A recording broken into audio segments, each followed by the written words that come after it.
Hi, welcome to another episode of Learning Happy Hour. My name is Jason Yates. And I'm Mitch Densley. And in this episode, we are looking at more 9.0 features. It's part of a series of what's new in 9.0. What are some of the things we're going to learn? We're going to talk about troubleshooting features that have been elevated from the CLI into the WebUI of PanOS, and some changes to the API. Notice I didn't say XML. What's that about? We're also going to learn about multi-category support, VXLANs, new support for that. Jason does a deep dive into VXLANs and talks about what they are and how the firewall sees that traffic. It's really cool. And we're also going to talk about changes with WildFire in the firewall. So a lot of great things. And again, that's just a few of the features in 9.0. We got more to come as well that we'll be talking about. So let's get started.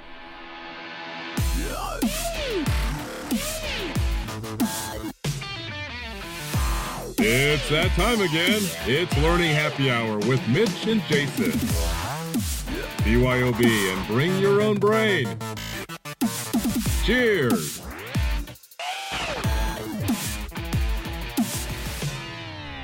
So what we're going to do here is we're going to actually look at some video that Mitch and I filmed a couple of weeks ago as part of a much larger episode. We've cut it up. This is part 2 of that material. So if you've been following along, we've already looked at part 1. We've already released an interview with Richard Kim, who talks about supporting or talks about the upgrade process. So in this episode, like we mentioned in our opening, we're going to be looking at a handful of features that are part of PanOS 9. So let's get to watching that. Perfect. So let's look at the first of our 9 features that we want to showcase and highlight. This is a great one, Mitch, because it's going to be very useful from the standpoint of adding additional depth and granularity to our security policy rules and decryption policy rules, and that is URL filtering with multi-category support. Now, the reason why this is so important is because it adds additional threat intelligence to those categories. So a couple of things for folks to look forward to. URLs will have not only their regular category, but they could also be associated with additional categories, including new risk level categories. So they could be low or medium or high. Now, they've also made some other changes to the UI, and there's a new object. So let me show you some screenshots that describe these changes in a little bit more detail for you. Okay, yeah. So here you can see the URL filtering log, and the reason I'm showing this to you is so that you will notice that these URLs have more than one category. So you have search engine and computer and internet info, but they're also listed with a risk URL category. Oh my word. All right, hang on. Sorry. This just dawned like, so if I'm a threat researcher or I'm an auditor viewing these logs and I see something like yandex.ru and I freak out because it's RU and I think, I got to go lock it down. There's a risk score associated, so maybe that calms me down. Or, oh man, so I don't have to go to autofocus necessarily or Threat Vault.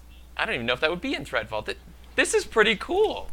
So that's a good point. So there's additional intelligence by the categorization, by the risk categorization. I haven't even thought about that, but that's very useful. The other aspect of this is the ability to kind of group these categories with your own custom objects.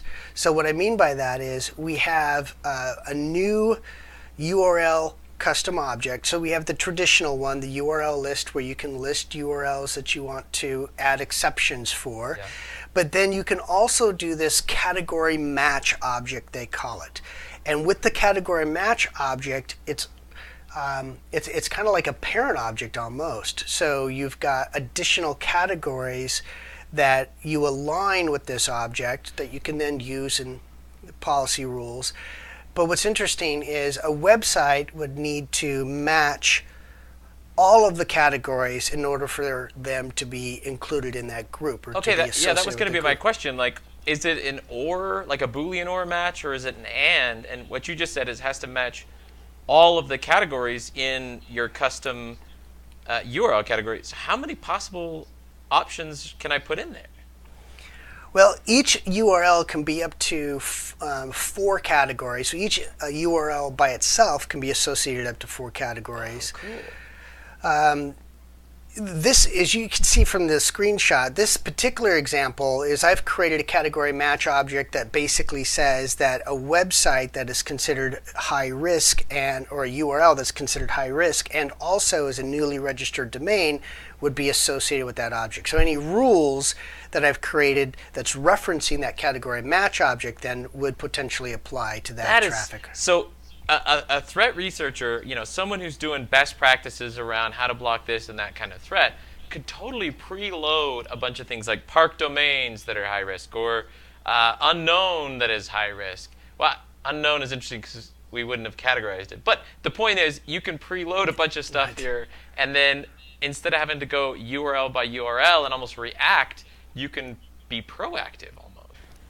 So we did an episode not too long ago around URL filtering, and this is just a great addition to it because the focus of that episode was looking at URL filtering from a threat prevention point of view. And for those who saw that might remember that a lot of times when we think of URL filtering, we think of it as not safe for work and addressing business policy and web practices, but it's really got a rich threat prevention dimension to it, and this just really takes that to the next level by supporting this new custom object and with those risk values, that security intelligence built into our identification and cloud-based labeling that we're doing with PanDB. That's awesome. Now, I want to show you one other thing, and there's some changes to the WebUI that relate to this. So we've got before 9.0. This is a familiar screen. Okay. Right. So we've got this.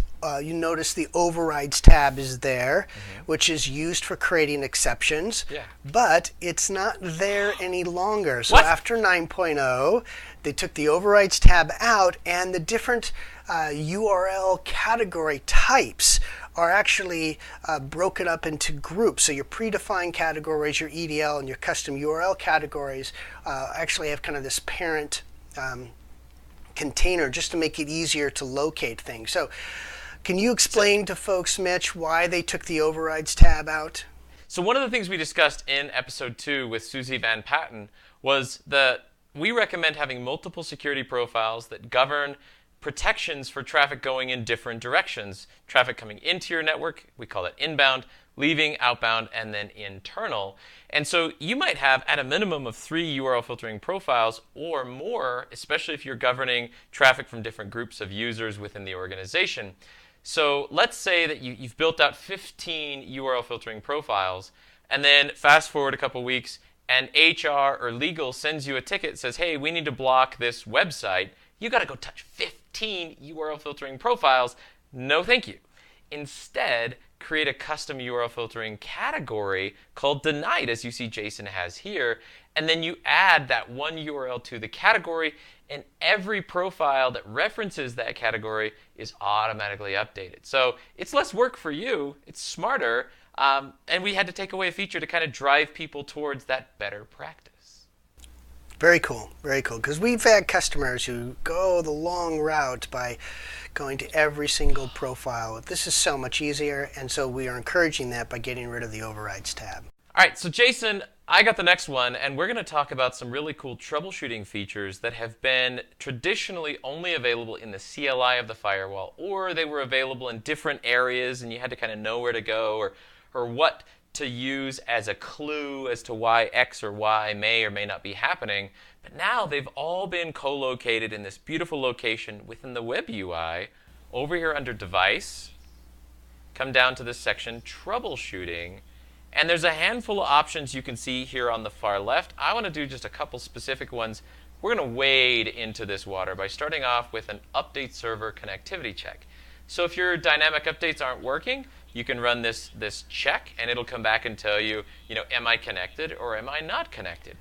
This is great. Is this where it says select test? Is this similar to the test command from the CLI?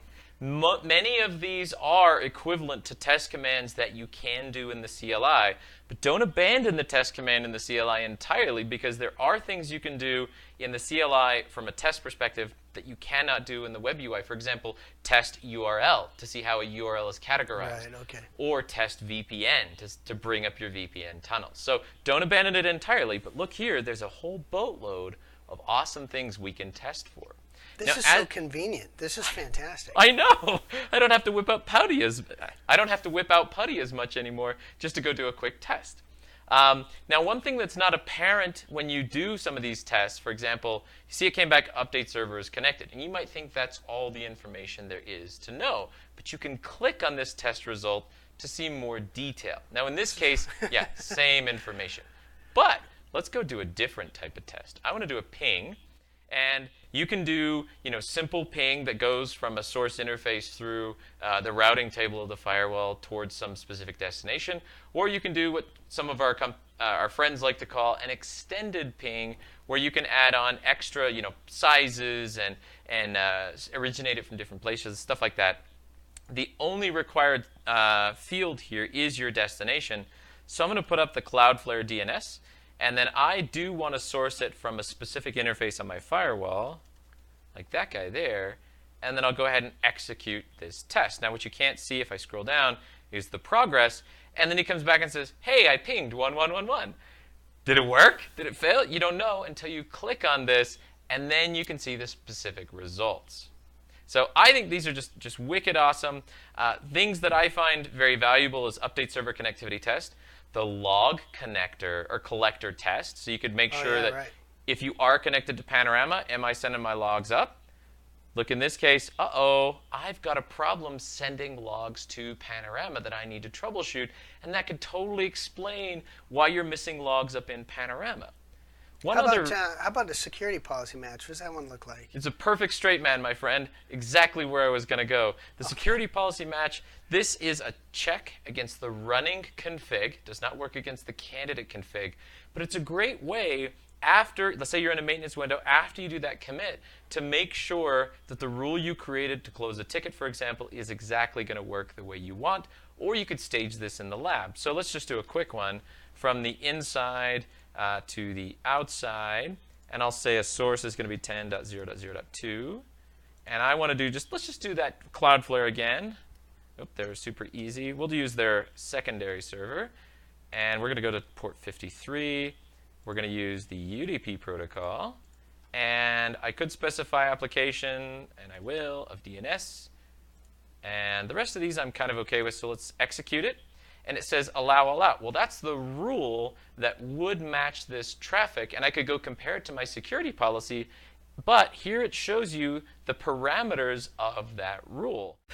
All right, if you're familiar with WildFire, you know its job is to detect zero-day infections inside of files. So the firewall submits files to WildFire for that detection and detonation process, but firewall is not going to just upload any size file, so it's been tuned for the appropriate size of the typical malware file. However, the security landscape is changing. In PatentOS 9.0, we've increased file sizes so that it's more appropriate for the present day. So in the past, before, it was 10 megabytes for the portable executable as an example.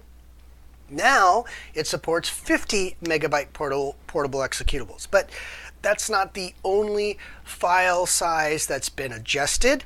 So you can see an indication of this if you look at the WildFire size limit configurations on the device tab. So before 9.0, the portable executable at 10, and then you have these other values.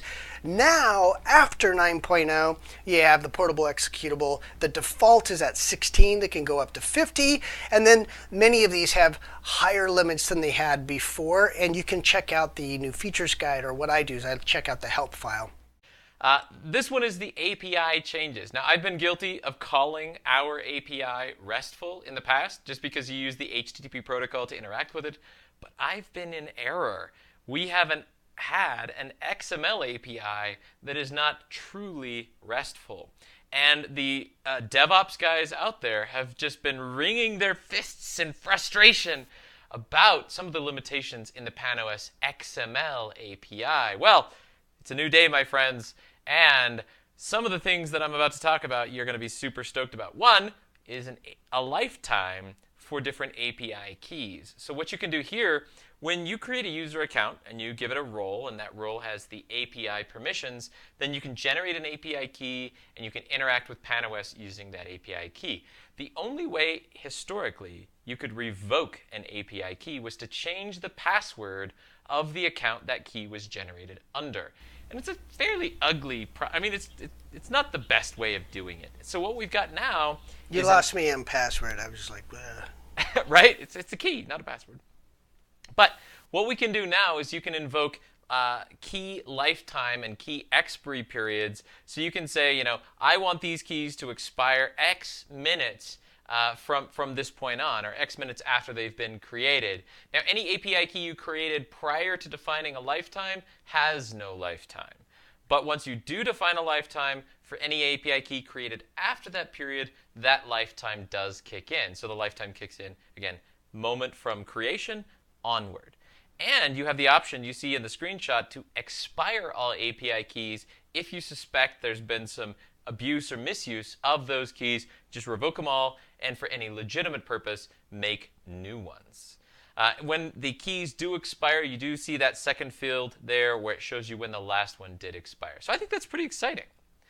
The next thing that's really important, in the past, when you wanted to interact with PanOS's XML API, you had to provide that API key in the URI, which was not the best way of doing it because any URL or content filter sitting between source and destination would see that API key possibly in transmission. So what we've done now is we allow you to transport your API key as part of an HTTP header, not as part of the URI.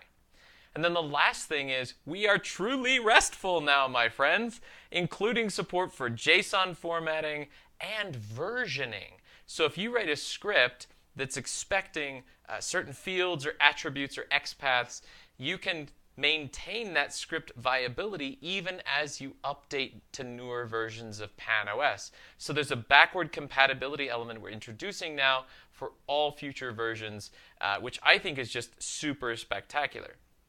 Now, I've mentioned in previous episodes how you can go to our API Labs page and learn how to interact with the API. Also, we've mentioned the API browser. If you just take your firewall URL after you've logged into it /API, that'll give you some guidance as to what XPaths you need to interact with for that XML API. But there's a new version for the RESTful support. You can see here is the address to some documentation. Now this is integrated into PanOS. And then if you want to interact with the API, it is REST API, not -doc, it's /9.0/ and then your paths get built out from there. So I want to show this to you really quickly because I think this is just super spectacular. And these little error prompts are coming up because because you don't have your pop-up blocker turned on. Yeah, no, it's because I integrated into PowerPoint. But anyway, so here you can see I'm now on my firewall, 10.0.0.254, and I'm looking at the REST API documentation. And so if you need to know how to generate your API keys, you can just walk through this thing, for example. It gives you how you interact with it, and then you've even got the different queries that you can issue. So if I did a get, for example, and I hit this drop down, and then I copy this text, and I paste it in here. Now it's going to fail, but you can see it's going to give me a error 400, and it's saying I haven't supplied a username for generating that API key. But I love this because it's highly interactable. It gives you really great guidance about what you can do with the API. You've got a really ton of documentation here, and then sample code that you can just copy and integrate into your scripts as needed. Hey, Mitch. Yeah. You want to see my impersonation of Restful Jason?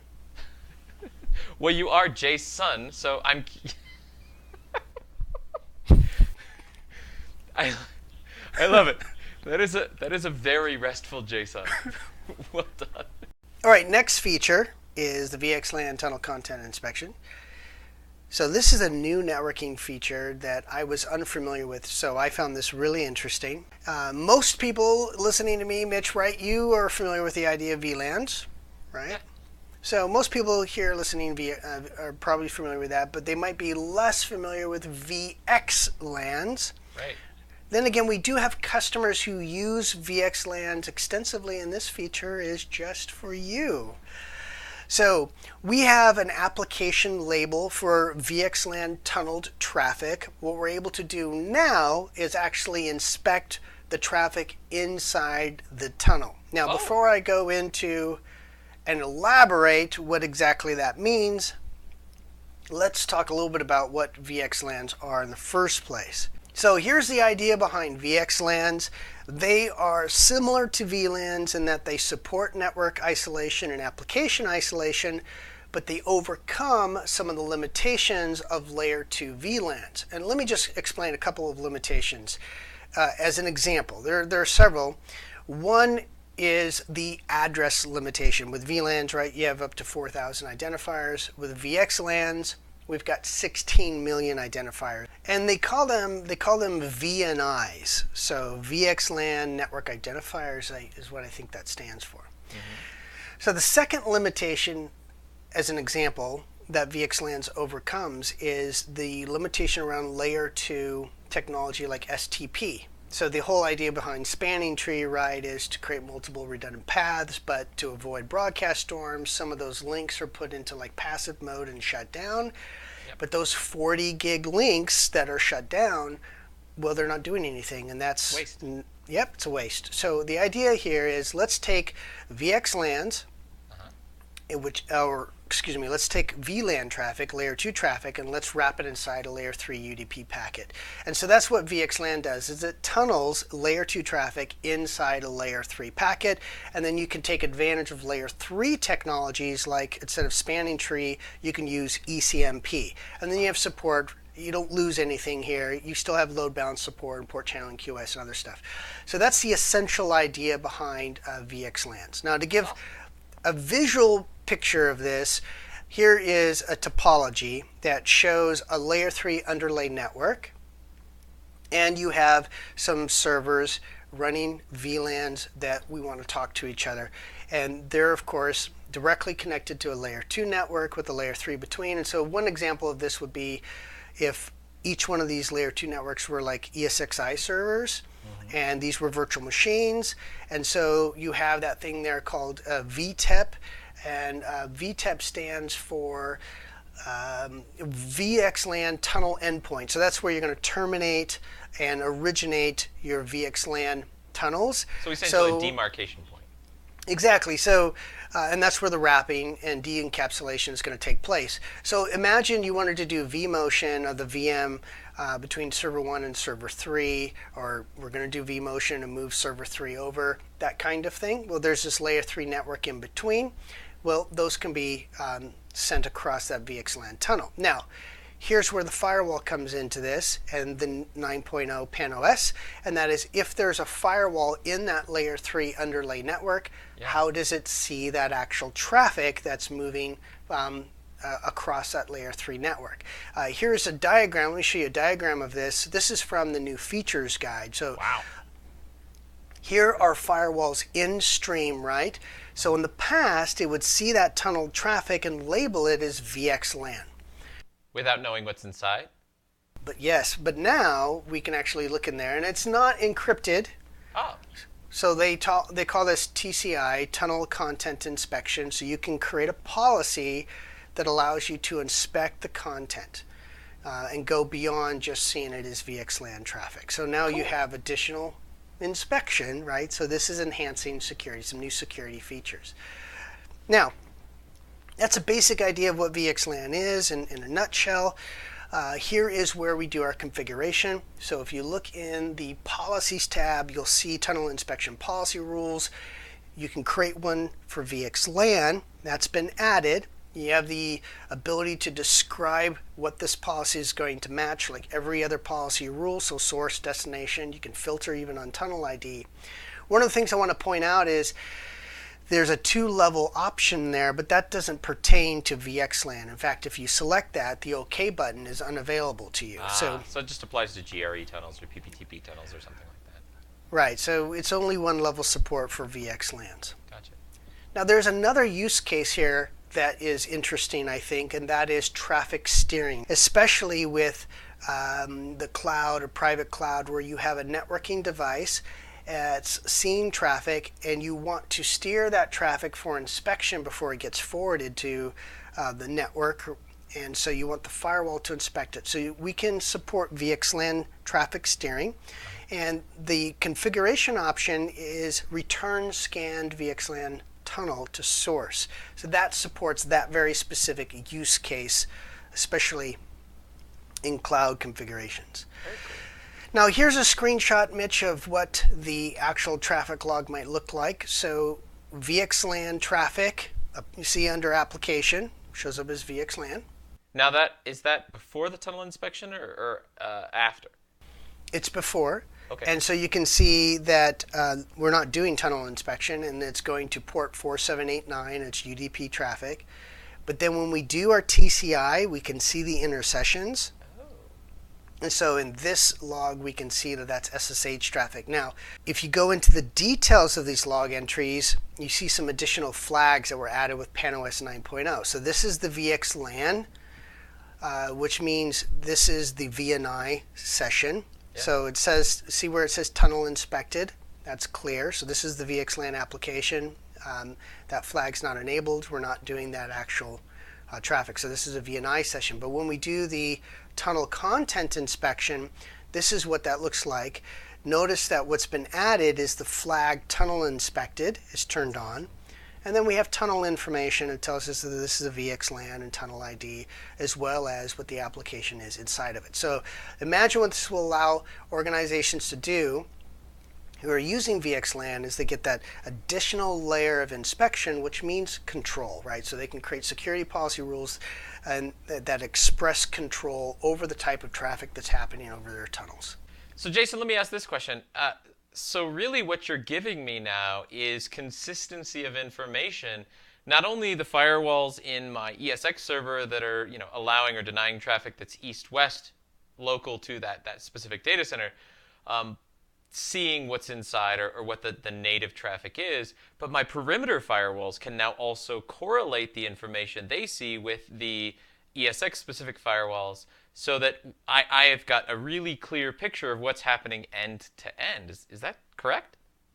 Yeah, and if you are an organization using VXLAN tunnels, you want to have that added ability so that you want to make sure that you don't have the wrong kind of traffic going to the wrong destination.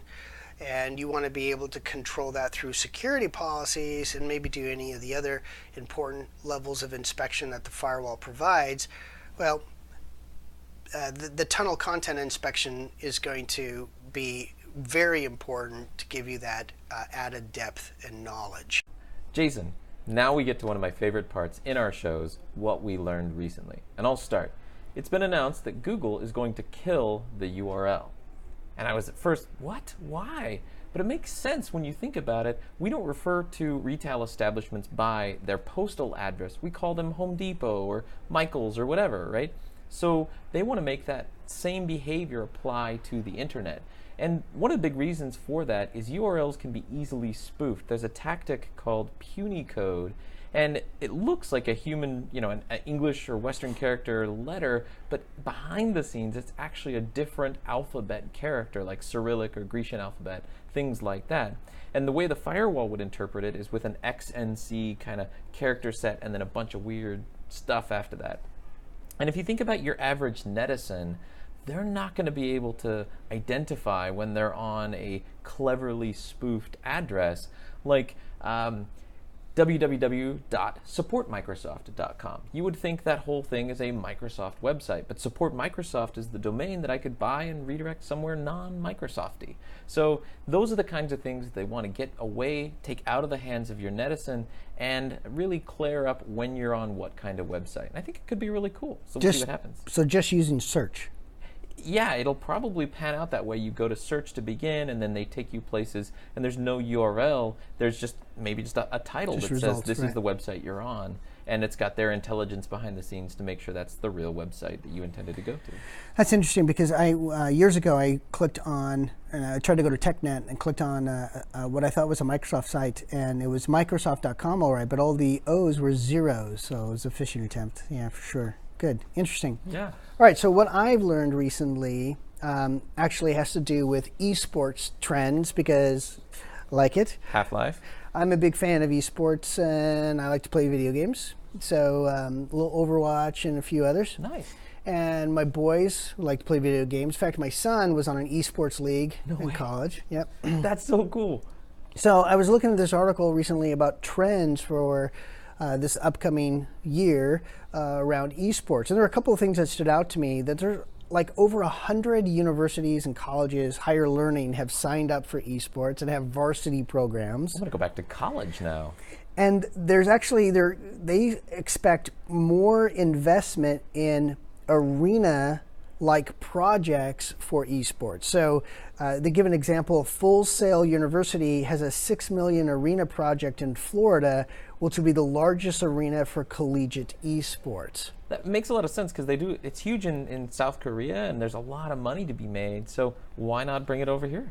Yeah, there's a lot of interesting trends here like those. The growth around mobile esports and then the growth around female esports players as well. Just a greater degree of women playing video games. They're seeing that surge and expect that to grow in the next year. So anyway, so some fun stuff around esports if you're an esports fan. I think the first time I noticed that the world was changing in regards to esports is I was in SFO and I went to a pub waiting for my flight, and then on the TV screens there was, your typical ball games. You had baseball going on, I think mostly on most of the TV screens, but there was one screen that was dedicated to League of Legends. And this happened again when I went down to Brazil. I was in Sao Paulo and sitting in the lobby, and on the TV screen they had League of Legends. So that, the world is changing when you're in these public spaces and what they're putting on the TV screen is esports. So. That's so cool. I love it. Go world. So hey, thanks for watching this episode of Learning Happy Hour. We've got more to cover. There's a lot of features in 9.0. Awesome. We saved the best for last. Yes, so please continue to watch and enjoy Learning Happy Hour. Cheers. Cheers.